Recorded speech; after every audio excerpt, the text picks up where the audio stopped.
So MentallyiLM, for those of you who are just finding the podcast, my name is Brandon. This is Derek.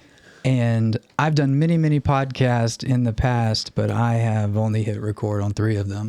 So Derek was awesome enough to come back on board and talk to me for just a minute, because last time we had like the best conversation in the world. This is just a tribute. My man, what a guy. Good to be here. Thank you. I'm glad to be with you. Yeah, I love the setup. Thank you. I've been tuning in. I love what you're trying to lift up and bring out and chance to talk about. I really appreciate that. Thank you. And, you know, I get that we didn't record our last conversation, but every conversation is of its time and in its moment, even when it's recorded like this, you know, depending on when you're going to hear it and how it lands, it's always encapsulated, right? It's never forever. That's very true. And it's like in today's age, we have the tech to kind of snatch up space and time for a little bit, forever, I guess. And, you know, if it's on like an SD card, and like I own the SD card, like I have that, like a sample of that, but you put it up on the cloud, which everybody uses, but nobody understands. You know what I mean? Right. And then it's just like, God knows what, it's kind of eternal at that point, I guess. I get it. It is, but it's also always ethereal because it always encapsulates when it was recorded at that time, how you were listening to it. Like when we go back now and hear recordings from the past and we're apologizing for things, which makes sense. Like when things were said that were, now we can see that were maybe hurtful or coming from a place of ignorance, it makes sense that we try and correct that. But at that time, it didn't feel like that. Yeah. And so how we hear and see is always changing. And so when we think we've caught something forever, we don't. We don't. You have that moment that you can look at. It's a little bit like, and this isn't a philosophy podcast. No, I love this shit. I'm certainly not a philosopher. But I even think you are. looking at a window, that window is permanent and it's been there forever. But whatever you see outside of it is constantly changing. And even how you see it is changing. Technology is a bit like that for me. I get there's something that is permanent, but it's still always fluid. Damn, I really like that. How you linked it into that's how you see technology. That's how technology is for you. Because you're right, I think. We're convinced that the world is round. And I get that it is, of course. This isn't a flat earth podcast either. You made me nervous for a second. Yeah, like, oh no, we're going there. But we have this, we know how the world looks, right? Because we can see it through NASA telescopes. Space. We now have this image. But that is not really how the world looks. It's only how we can see it right now. People in the past weren't dumb. They just, that's, to the best of their ability, that's how they could see the world. And it advanced and evolved. There are things right now about the world that we cannot yet see. We don't have the ability to see it yet, but it's still there. Yep. And so 1,000 years from now, we'll look at a picture of the earth and think, oh my gosh, we didn't see this, or we weren't able to see how this works. Yep. And that's, like you said, that's just the stuff we can see. Like a good example of the stuff we can see would be like light pollution or whatever you want to call it. Right. From space. Like if you look at it from 50, 60 years ago, at nighttime, you might see like a few specks, like where, you know, Manhattan was or where Tokyo is, or, but God, it's a trip to look at it now. It's just like lit up. It almost looks like the core, the red hot magma from the inside of the earth is like breaking through, because it's like that bright yellow red. It's cool to think of it. Which is why therapy is amazing. There's always something to the process, to the person that we're engaging, that is not yet known or seen. We can't see it yet. But together we can start to, you know, draw these patterns and see something about you that is evolving and changing. Always more to learn. Yeah. Always more to learn. More to be revealed. More will be revealed. That's right. That was cool, man. I like that.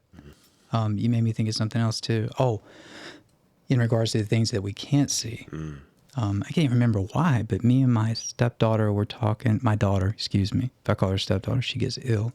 Good for her. Yeah, I know, right? It makes me feel good too. Yeah. But I love that kid. But we were talking about something, and I can't remember what it was, but we were basically talking about things that exist that you can't see. And she was like, basically I tied it into, well, magnetism. As real as it can be. We don't see that until the effects of it are in action. What else did I tie it into? Maybe electricity or something, but air, so you can't see that, but that is as real as anything else is. Without it, we cease to exist. It's just really cool. I like the way you started this off, because just so happens I've been talking a lot to the kids this way. I like to trip my kids out, because it's a strong dad move. It is, right? It's like they're either going to be really, really good or I'm going to break them. No, they'll break you before you break them. I know that's right. When they were little, my kids were little, they're all amazingly, in different stages of their life now. But how many kids do you have? I have 3 girls. 3 girls? Yeah. God, I bet they love you, dude. Well, it depends on the day. Are they listening to this? No, we've been through a lot together, and there's been lots of challenges as I live in divorce life, and we're now in different countries, and so there's a lot of stuff that they've had to endure. Anyway, when I used to go into the airport, because in the cities that we lived in Charlotte and Montreal, Toronto, you're always family or friends are always visiting because they're from all over. And so we often were going to the airport. And when we'd get to the airport, I'd say, oh my gosh, girls, I don't remember. I can't figure this out. Are we going to arrivals or departures? Because we've arrived at the airport, so shouldn't we be going to arrive? and to this day, they're like, Dad, I hate that. I hate that joke, Dad. Don't do it. They hate it because, and my friend is like this too. He's like, every time I go into the airport, I'm like, wait a minute. It's just a dad's job. Definitely see it. You got to throw a little wrinkle in the system. Oh, hell yeah. It's dad work. We coming or going. It just depends, I guess. That's right. Yeah, that was good.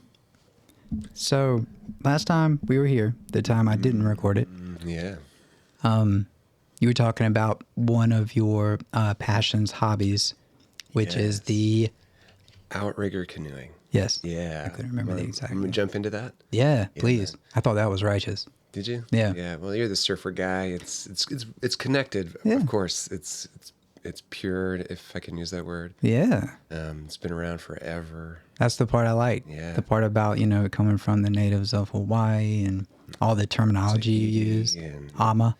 Look at you, man. Yeah, there you go. It's because we know an ama. Okay, there you go. Association. Yeah, that's right. I filled her position when she left. Yeah, that's right. Yeah. So I was training for a marathon, and listener, viewer, as you can see, I don't really look like a runner. Yeah, that's right. And I kept breaking my foot, like just for years. I've had this ongoing injury. And a friend of mine's like, dude, stop running, which is good advice in a lot of ways. And he invited me to his club, which is this outrigger canoeing. And so it's that long, narrow canoe. The one I race in is 6-person, but it can be 2-person, 1-person. There's a 4-person for surfing. And how long is the thing in total for the 6-person canoe? Oh, like measurements? Oh, yeah. Gosh, I should know. I don't know. Is it like more than 15 feet? Oh gosh, isn't that terrible? No, it's probably that. Yeah. Yeah, it's designed to be fast, but they have a little, it would look like sort of a pontoon on the side, and that's what we call the ama. That's right. And that's there for balance, and so you can get maximum speed and not, and have some stability. In its ancient form, it would often have sails, and so you could, do a variety of things with it. But that's how islands in the southeast, like in the South Pacific, were traversed, right? You would fish, you would travel, migrate, fight. Those canoes were how they lived and how civilization advanced in an area. So we got involved here. There's a group of guys that are really dedicated and pretty amazing watermen, and they started this club, and it's kind of grown from there. And so I'm more in the recreational style. I'm just too old for the really intense stuff. And the guys who've been doing it for a while, they're surfers and paddleboarders, like since the 90s, and they're amazing. That's their thing. They are Yeah. intense with it. Yeah, so I was lucky to be out with them a couple of times, and some of them were coaching us, and I just fell in love, like getting into this canoe with 5 other guys, and there's a mixed crew too. I race with a mixed crew, but Like co-ed. yeah. So you're in this canoe in the most beautiful place in the world, right? The East Wrightsville Coast. Beach, East Yeah. Coast, Wrightsville Beach, the Intracoastal, and out there onto the ocean around Masonboro and around Wrightsville Beach. And often we would go at 5:30 in the morning. My job has changed that a little bit because I do group therapy now at 6 a.m. Yeah. But out there at 5:30 in the morning, it's still a little dark depending on the time of year. And you get in the boat and you're all kind of quiet. There's guys, so someone's always farting or burping. It's like, I imagine. it's like, guys. And It's just the way guys are. man. And you get into this canoe and you're all together. You share a boat. You also try and become one paddle. So you try and be in unison. Yeah. You try and share one breath. So you try and breathe together and move together. It's really intimate and intense, because then you're also trying to go fast, and it's a very, I mean, you can burn easily 1,000 calories an hour when you're trying to move at 7-8 miles an hour. Sounds awesome. And I love the two words you used to describe it: intimate, intense. And Yeah. I definitely see like the breathing as one, the paddling as one, because you get in sync. Because it's like I've seen rowboats, like college, Yeah. whatever you call them, they could be on the same thing. But I know you're talking about something slightly different. Yeah. But just like last time when I didn't record it, like you make it sound amazing. The only thing that you said where I was like, whoa, was the 6:30 a.m. 5:30, yeah. Oh, 5:30. That's even worse. We do it all kinds of times during the day. Like there's an afternoon group. I do the evenings now at 5:30, and then there's on the weekends we go out, and so we've got a race coming up. It's our last race of the season in Miami, in the first weekend in November, and it's with a mixed crew. Is it in Miami? In Miami, Niche. I've never heard of it, but Is it spelled Niche? I think it's Nish. Nish. I was about to say, yeah, that would be more like niche. Okay, Yeah, that's usually we're in like Clearwater. There's lots of different areas, but Florida's got a lot of clubs, and so yeah, it's a ton of fun. Got to get you out. I'm gonna check it out. I wanted to yeah. put this out so your boys would be like, promote you guys a little bit. That's really kind. It's Wrightsville Beach Outrigger Canoe Club, WBOCC. And what I'd really love, one of the guys in my boat, I want to give a little shout out to him. He just had a slight heart attack I'm sorry yesterday. to hear that. Yeah, which Yesterday? kind of shocked us. Yeah, shocked us all. I think he's okay, and he's got a family wedding this weekend and all kinds of stuff going on. So some good vibes sent his way. But he and I were talking about the beauty of living in Wilmington, but the real ongoing challenges of a city that has a lot of divisions, economic, the affordable housing crisis, the racial divides that remain. And so I've taken my group therapy, which is community public health, so a lot of uninsured people, lots of our clients are experiencing homelessness, or A lot of them. there are lots of challenges. Not every client, of course, but there's some. And I've taken them to the beach, because at group therapy at 6, the van's always free and parking is always free. So That's so cool. You've been able to do that. yeah, man, several times we've gone to the beach, and for some of them, they've never been to the beach. See, that's something I forget about. That there's people who have not been to the beach. There's people who have not seen the ocean, and this is just something I take for granted because it's like I grew up here. Well, I was talking to one lady, and she had a job cleaning houses at the beach. She was in our group, and she had to quit because a long time ago, there would be a trolley that would take everyone out to the beach if you didn't have a car. But they stopped that, and the tracks even got ripped up. But you can still see some parts of the city where there's a boulevard, or the trolley stop where you can get a hot dog. Like that came from a real thing, right? A real trolley stop. But now the buses stop I think she said almost, and forgive me, wave transit if I'm wrong here, but almost a mile she felt like she had to walk to get to the house that she was cleaning. You can't do that. And that was over the bridge? Yeah. Yeah. Who's going to walk a mile to get to work? Yeah, that's ridiculous. I remember there was a time in my life when I took Wilmington transportation. Okay. And I think I remember that the last stop on Oleander is like kind of right there where Jungle Rapids is. Okay. I think that's right. Yeah. I could be wrong. Maybe there's one at Military Cutoff. But yeah, you're talking about a hike to the beach. Yeah. And so we're talking about how do we help either people in recovery that we work with, or I was involved for a minute doing some work with gang members and those growing up in parts. I mean, it sounds weird to say inner city. That doesn't really make sense for Wilmington. Yeah, but I know what you mean. Yeah, and you've got populations in our city who just don't have access, or don't know, or don't feel permission, and don't feel permission. Yeah, like, so how do we create a couple of clubs that we can get,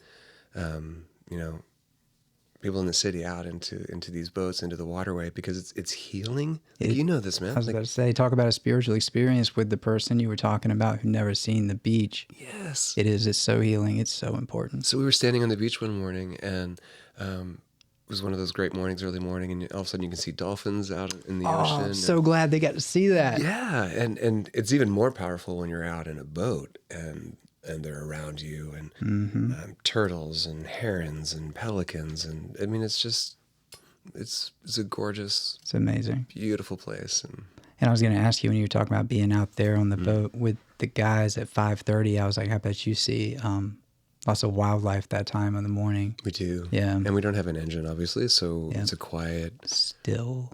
Yeah. And except for the burping, but... Party.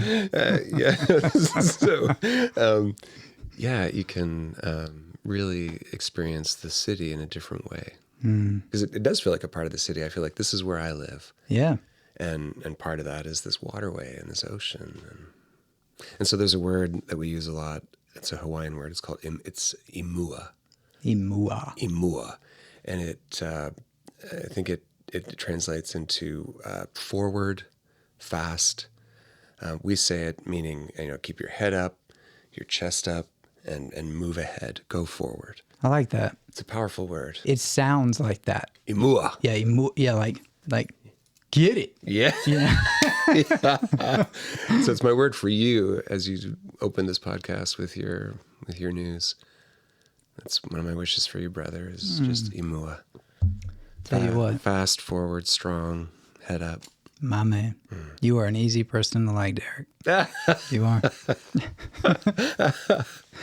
So you were talking about trying to start up some clubs, like to where we can get these people. Like, what an amazing idea. I've never considered that. Lots of other things. Because, hold on, I want to go back. Yeah. You were talking about the racial divides as the affordable housing crisis increases. And it's almost like what I'm seeing, and I could be completely wrong, but what I'm seeing is that it's almost like we're taking a step backwards in any progress that we have made clearing the divide in racism. It's almost like watching a fast-forwarded clip in reverse, because it's like the city, everybody's coming here. And I had a client tell me this week that there's that spot in town, and even though I am frustrated with it, I will not call it out by name, but it's new, and it was in a multi-million-dollar facility, and it was supposed to be a detox facility after they tore down the harbor, which was state-funded detox where people could go to get help. They tear that down in one of the worst cities on the East Coast for opioid addiction. They destroy it, dismantle it, and then it's all good. It's all good because we got one coming. Just hold tight. We got one coming. They build this multi-million-dollar facility, and it's nice. I actually spoke at a meeting last weekend on Saturday for somebody's celebration. And that's the first time I've been in there. Place is so nice. They still marketed the place as if it had a detox facility. And it does, the same way that this room has a detox facility. You know, like lay right there. You're going to feel god awful. Go through it. And you'll suck it up. Yeah, but that doesn't work for at least two substances, which is alcohol and benzodiazepine, which you can die from the withdrawal. Yeah. And there's no medical personnel on this site. There's not a nurse, there's not a doctor, there's not a psychologist. And so it's like, what are we doing? I can't tell if it's corruption or incompetence. How is it not malpractice? How is it not malpractice? I mean, there is no one way to do recovery, because if there was, we would do it. So true. But the way in which our biological states are, the way in which addiction manifests in different people, the way in which different drugs, there's a variety of ways to do sobriety and recovery, and different things work for different folks. Fine. So I get you need lots of avenues. But the science is in. Yeah. Medical assisted treatment, and that's the clinic that we're in, that will do methadone or Suboxone or whatever, works, and it keeps people from dying. Yeah, it is, in a word, because it's a very loaded conversation. Yeah. In a word, it is harm reduction. Right. It is harm reduction, because say what you want about those maintenance medications, but one thing they do is they stop the 3-month pregnant mom from doing whatever she's got to do to get the next hit on the street using dirty needles, getting on a day-to-day. There's no telling what's in the bag she copped. It stops that whole routine, changes it to just come here and take this dose every morning and try to better yourself the rest of the day. And so, Recovery has a 100% failure rate when you're dead. Yes, it does. That's good. That's a fact. Yeah.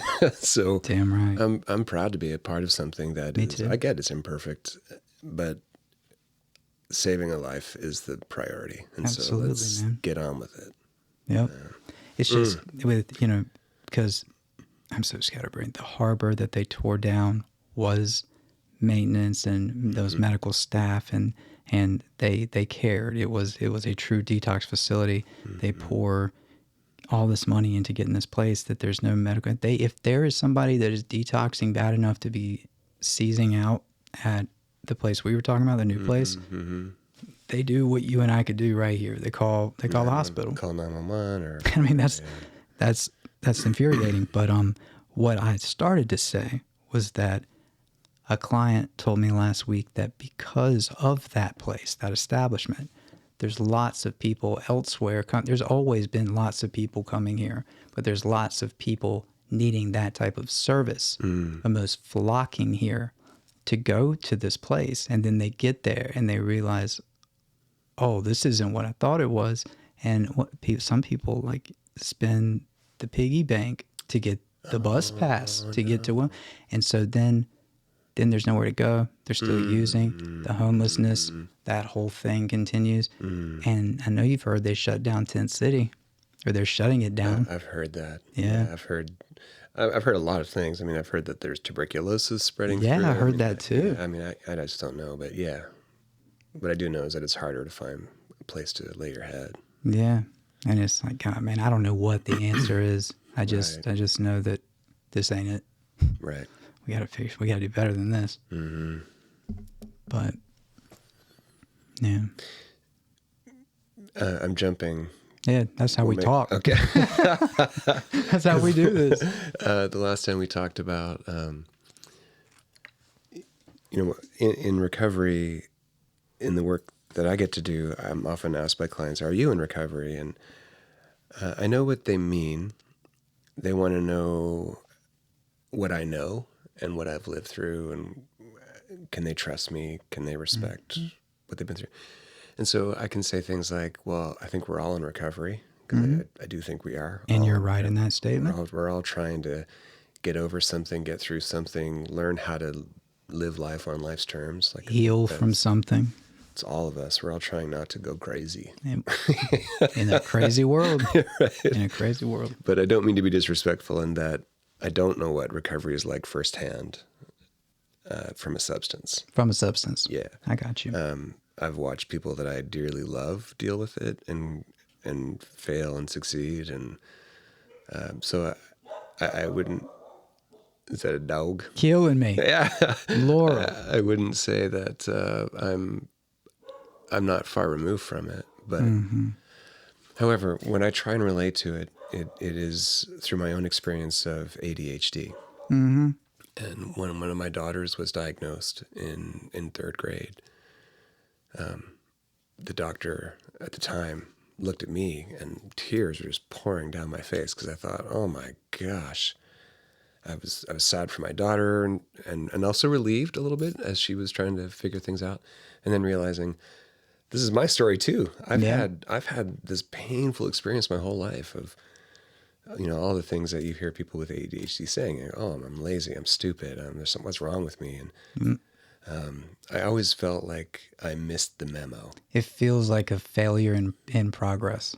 Yeah. Like there's just so much shame that you can tap into. Like the first day of university, I went to, I'm from Nova Scotia, and I went to this really cool, but a little bit obnoxious, stuffy university of King's College. And it kind of is styled a little bit on that kind of Cambridge, Oxford University, like that we had one main lecture and then we all broke up into groups with tutors, and we all, so the first day everyone's wearing gowns, which is this old university style in like Oxford. Graduation gown. Yeah, but you used to have to wear gowns to class. What? I didn't know that. Yeah. Okay. And so we still kind of have these little hangovers just for fun. And, there's certain meals that you had to wear a gown on, and a little bit like Hogwarts or something. But, you're fancy. Okay. But I showed up that day, and everyone's wearing gowns. And I was like, what the... Like, I had no idea. And everybody got the same letter. We all got the same announcement.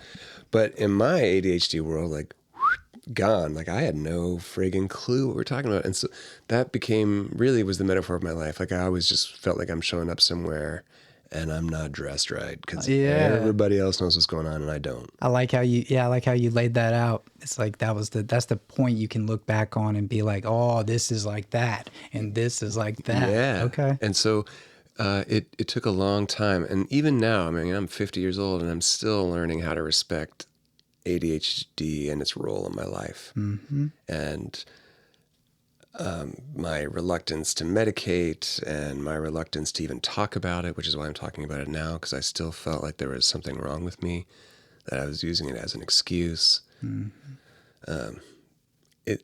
It's so easy to feel stigmatized, to even do it to yourself. Oh, yeah. Which is the most dangerous one. Yeah. Facts. Mm-hmm.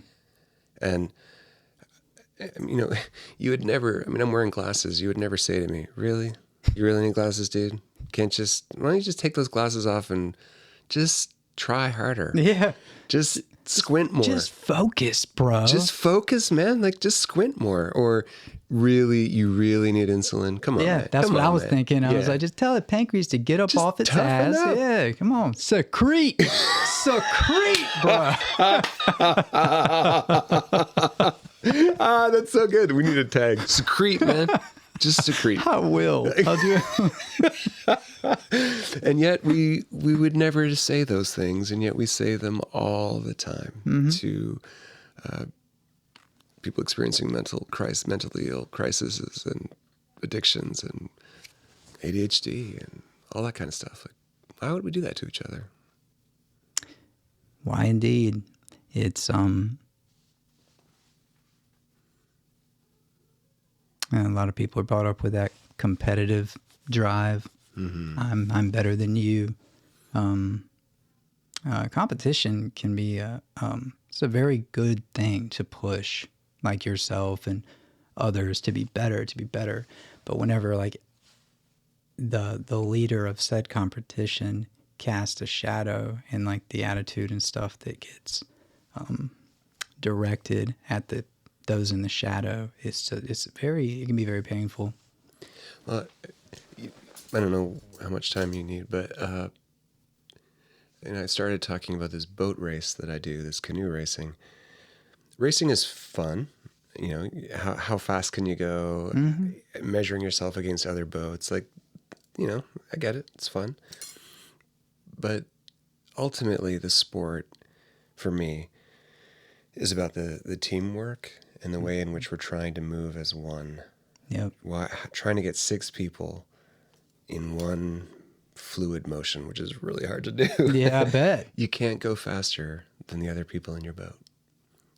If you move faster, or if you feel like I'm the strongest, I'm the best in this boat, and you guys got to keep up with me, you won't go anywhere. You all have to align yourselves with each other. I really like that. And it's life. Like, let's do life together. And yeah, there's somebody who's going to be pushing, you know, let's try but you can never push so hard that you're the only one. Yes. You've got to be able to stay in rhythm together. And it's a beautiful, beautiful metaphor for me in so many ways. No, I can see that. Like, I really like that too. It's to collaborate, towards one single goal. Because ultimately, I don't know who wants to be at the top of the mountain. It must be super lonely. Right? Like, cold? Yeah, cold. And you said something else. You said something else that, it's like the environment, I'm sure. It's like, I'm sure that activity for you, doing that with your boys, is very nutritious to your soul. You know what I mean? Absolutely. Like, gets you fed. And like the job we do, I'm sure that does too, because it does for me. Some days I leave there and I'm like, I made a difference today, you know? Right. Some days I'm like pulling my hair out. But yeah, you know, there are days you get to say, I made a difference. Some days you get to say, I saw a difference being made. Like, I watched somebody do something that no one will ever really know. Yeah. You know, there's no cameras watching. There's no podcast recording. Nope, I know what you mean. Man, they overcame something or gained an insight into something that is so amazing. I say to my group, you know, let's say there's 8, 9, 10 people, and we're slogging in at group therapy 3 hours a week, 3 times a week. I said, if everybody in this city had to do this, even just once a week, can you imagine what would happen in this city if everybody... I've never considered that. ...had to check in with a group of people once a week in an intimate, no bullshit, real environment. Yep.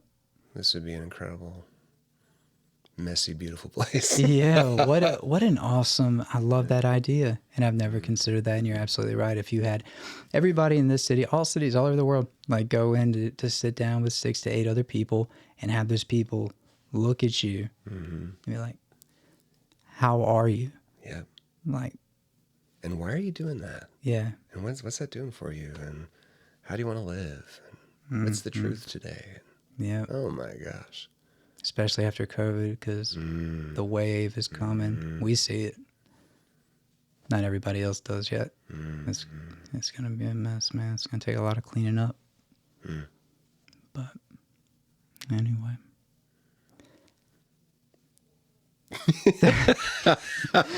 We're still recording that. Well, let me say I'm grateful for the time, and thank you for... Buddy. Checking in and asking me. Yeah, man. I really do appreciate you coming out. You're able to be a part of... Like, I'm going to figure this shit out eventually, man. You are. Man, you're going to rock it. Look at this setup. And I'm very pleased with how it's going. It's a great setup, and you're wanting to talk about this city that you grew up in and giving your experiences. Man, good things are going to happen.